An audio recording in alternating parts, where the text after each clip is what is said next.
Bom dia, irmãos. Bom dia a todos. Hoje é um dia muito especial. A nossa comunidade está completando 5 anos de vida. Foi justamente no dia 26 de abril de 2015 que nós nos reunimos pela primeira vez. 12 pessoas, 12 irmãos e irmãs buscando uma direção de Deus. De lá para cá, muita coisa mudou. Ebenezer, até aqui, o Senhor nos ajudou.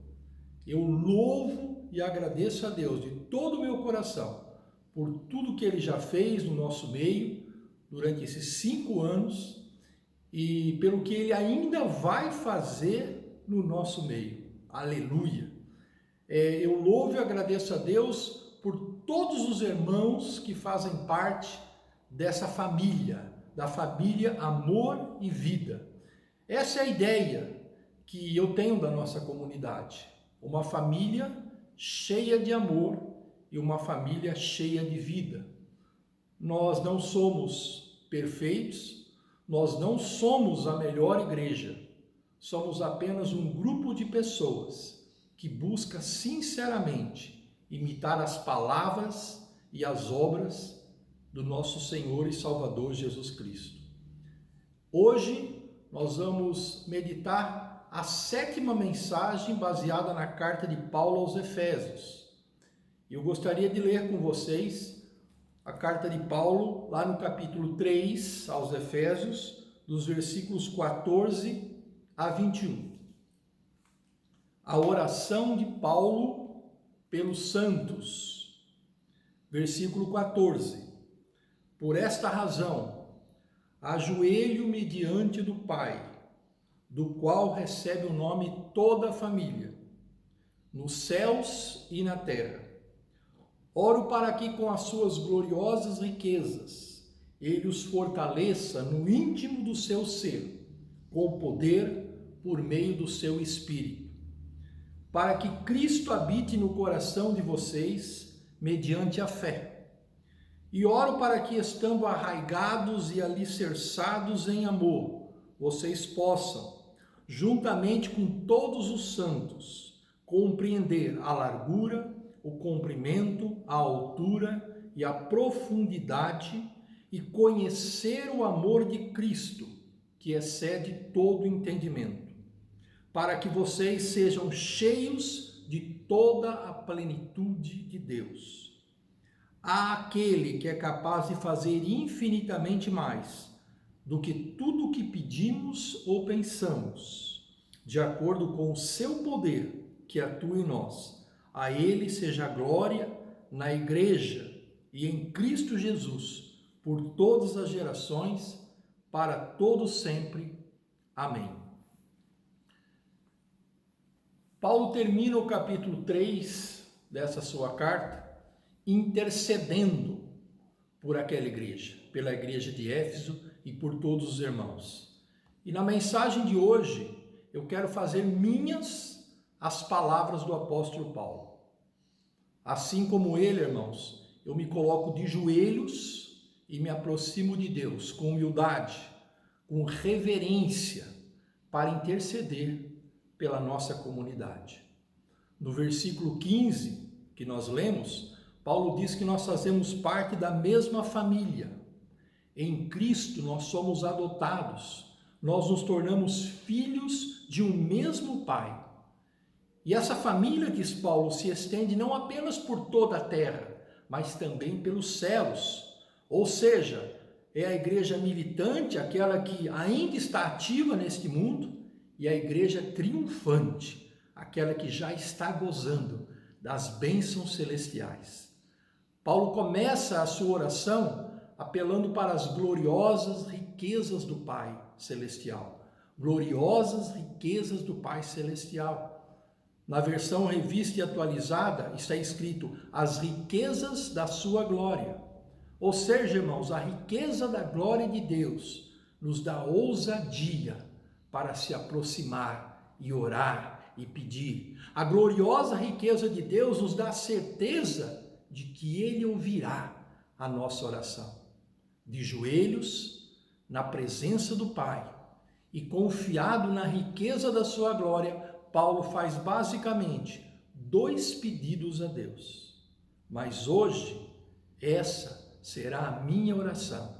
Será a oração de todos nós, da comunidade Amor e Vida, da Vineyard Morada. O primeiro pedido, o nosso primeiro pedido, é por mais poder. Amém. Por mais poder. Versículo 16, Paulo diz assim: oro para que Ele, Deus, os fortaleça no íntimo do seu ser com poder, por meio do seu Espírito. Vocês lembram bem que Paulo estava preso em Roma quando escreveu esta carta. E os cristãos de Éfeso estavam enfrentando várias tribulações. Diante disso, eles corriam o risco de desanimar na sua caminhada de fé. E é nesse contexto que Paulo suplica para que Deus os fortaleça. Senhor, dê forças, dê ânimo para eles continuarem firmes, mesmo em meio ao sofrimento e a todas as adversidades. Notem, irmãos, 2 detalhes muito importantes nessa primeira oração. O primeiro detalhe é o que nos fortalece. O que nos fortalece é o poder do Espírito Santo. A frase de Paulo significa literalmente tornar-se poderoso através do seu poder. Não é pela minha força, não é pela sua força, não é por algo que nós saibamos ou por algo que nós façamos, é unicamente pela ação do Espírito Santo. E o segundo detalhe nesta oração, o Espírito Santo ele deve agir no íntimo do nosso ser. Na versão Revista Atualizada está escrito o homem interior. O que deve estar forte, irmãos, acima de tudo, é o nosso coração. Paulo poderia orar pedindo para Deus mudar as circunstâncias ou as situações externas, mas não, ele ora pedindo que Deus fortaleça o interior de cada cristão daquela igreja. Ele sabe que a força para lutar e superar todos os desafios, as adversidades, as batalhas, está aqui dentro. E é aqui, irmãos, aqui no coração, que o Espírito Santo está agindo, está operando. Paulo reforça essa ideia no versículo 17. Ele diz, para que Cristo habite no coração de vocês, mediante a fé. O Espírito de Cristo habita e reina no nosso coração. E a chave, o segredo para que isso aconteça é a fé. É a fé. Paulo deixa isso bem claro. Pela fé nós convidamos Jesus para entrar e se estabelecer no íntimo do nosso ser. Nós entregamos a Ele o nosso coração pela fé. E é pela fé que nós convidamos o Espírito Santo para nos encher com a força do seu poder. Essa, irmãos, é a primeira oração de Paulo e a primeira oração que eu faço nesse dia especial de aniversário. Vem, Espírito Santo. Vem, Espírito Santo. Vem habitar o nosso coração. Vem nos encher com a sua força e com o seu poder. O segundo pedido de Paulo é por mais amor. Por mais amor. Ele traz à mente, em primeiro lugar, o amor fraternal, ou seja, o amor entre os irmãos de fé. No versículo 17 ele diz isso. E oro para que, estando arraigados e alicerçados em amor. Ele usa aqui 2 metáforas, 2 ilustrações, e as duas nos lembram um fundamento bem sólido. O amor entre nós, entre os irmãos, deve ser tão forte como a raiz de uma árvore bem plantada, e deve ser tão profundo como o alicerce de um edifício bem construído. Quando os nossos relacionamentos não têm uma raiz ou um alicerce no amor, eles se tornam superficiais e instáveis. Eles são levados por qualquer rajada de vento e eles desmoronam por qualquer pequeno abalo. Mas, irmãos, quando os nossos relacionamentos estão bem plantados e estão bem edificados no amor, amor de fato, amor de verdade, eles suportam as maiores tempestades e os piores terremotos. Jesus disse que o amor é a maior evidência de que nós somos seus discípulos. Isso está escrito lá em João 13, versículo 35. Com isto, todos saberão que vocês são os meus discípulos, se vocês se amarem uns aos outros. O segundo pensamento de Paulo é sobre o amor de Cristo. No versículo 18, ele deseja que os cristãos compreendam o amor de Cristo. E no versículo 19, ele deseja que os cristãos conheçam o amor de Cristo. Então nós temos aqui duas ações diferentes: compreender e conhecer. Compreender é uma experiência intelectual, uma experiência mental. Nós ouvimos o Evangelho e nós entendemos todas as dimensões do amor de Cristo: a largura, o comprimento, a altura e a profundidade. É essa ilustração que Paulo usa. O amor de Cristo, ele é tão largo que alcança toda a humanidade, todas as tribos, línguas, povos e nações. O amor de Cristo é tão comprido que dura por toda a eternidade. Ele começou lá antes da fundação do mundo e jamais acabará, jamais perecer. O amor de Cristo é tão alto que ele nos eleva até o trono de Deus. E o amor de Cristo é tão profundo que é capaz de redimir o pior dos pecadores. Compreensão mental. Mas, irmãos, a simples compreensão mental não é suficiente para nós nos reconciliarmos e nos aproximarmos e fazermos as pazes com Deus, com o nosso Criador.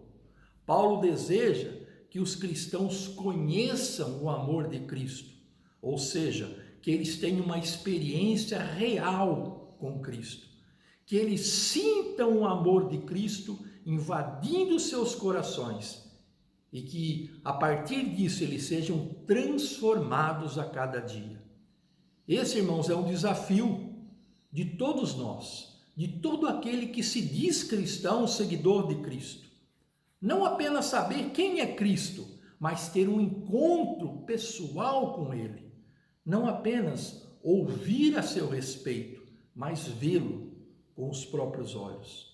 Paulo diz no versículo 19 que o amor de Cristo excede todo conhecimento ou todo entendimento. O homem natural, o homem que está longe de Deus, ele não consegue conhecer esse amor. Ele está cego. O sacrifício na cruz para esse homem natural é uma loucura, é um escândalo. Irmãos, se um dia eu e você conseguimos experimentar esse amor, se os olhos do nosso coração um dia foram abertos, isso se deve tão somente à graça e à misericórdia de Deus.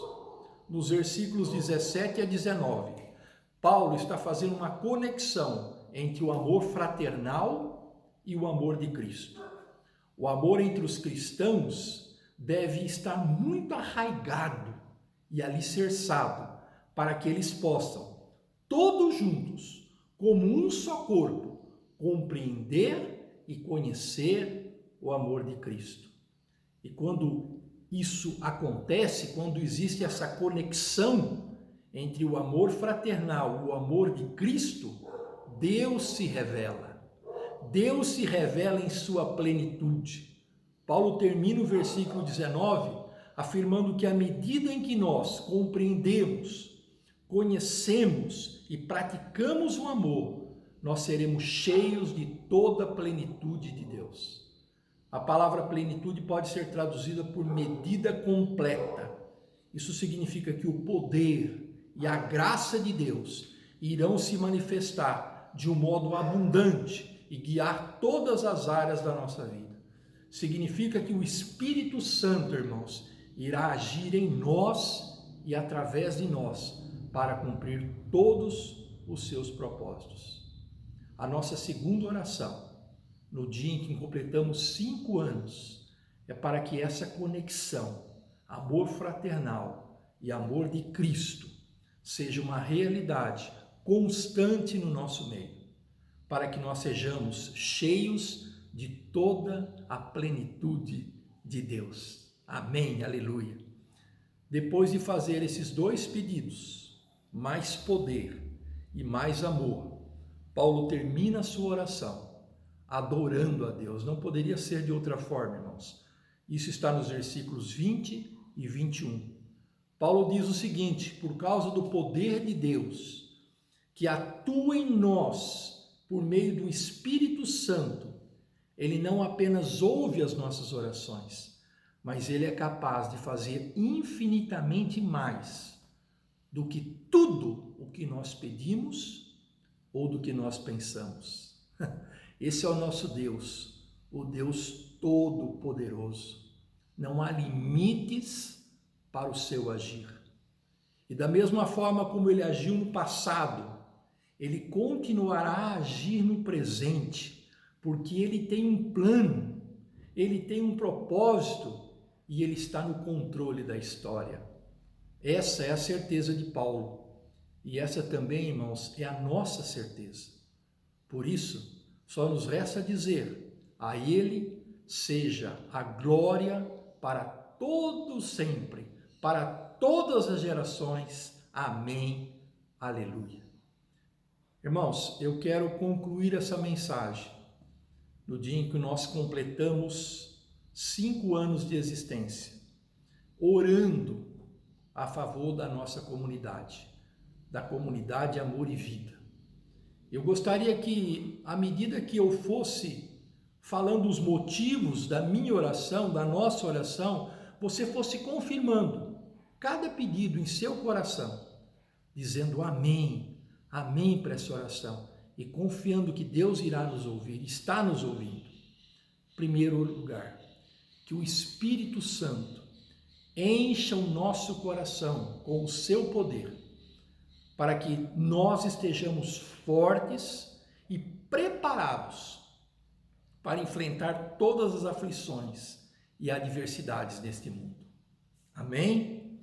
Segundo, que o amor fraternal esteja cada vez mais fundamentado para que nós vivamos em perfeita unidade e glorifiquemos o nome de Jesus Cristo. Amém? Terceiro, que a nossa compreensão e a nossa experiência com o amor de Cristo cresçam cada vez mais, para que nós sejamos cheios de toda a plenitude de Deus e possamos expandir o seu reino neste mundo, a partir do local onde nós estamos, Araraquara. E último, que em toda e qualquer situação, nós coloquemos a nossa confiança no Deus Todo-Poderoso, no Deus que tudo pode, rendendo graças e adorando o seu nome todos os dias da nossa vida. Essa é a nossa oração e essa é o meu desejo para todos vocês, para todos que fazem parte dessa comunidade. Parabéns, comunidade Amor e Vida. Parabéns, Viner de Morada. E parabéns a você que faz parte dessa linda história que começou a ser escrita há apenas 5 anos, mas que eu tenho certeza, tem muita coisa ainda para acontecer no nosso meio. Deus é por nós. Aleluia! Um grande abraço a todos vocês. Fiquem com Deus.